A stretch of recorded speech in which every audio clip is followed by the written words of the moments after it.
Run a business with more than one store, department, or property.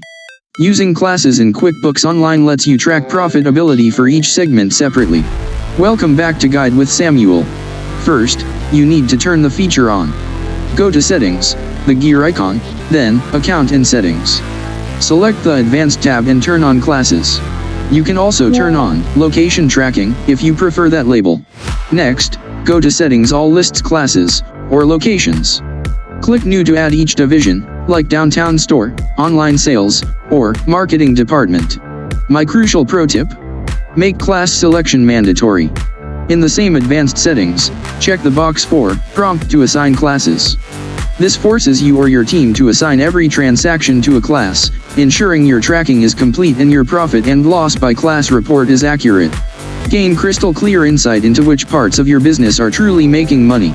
Do you track by location, department, project type, or something else? For more advanced tracking guides, hit subscribe. Thanks for watching. I'm Samuel, and I'll see you next time.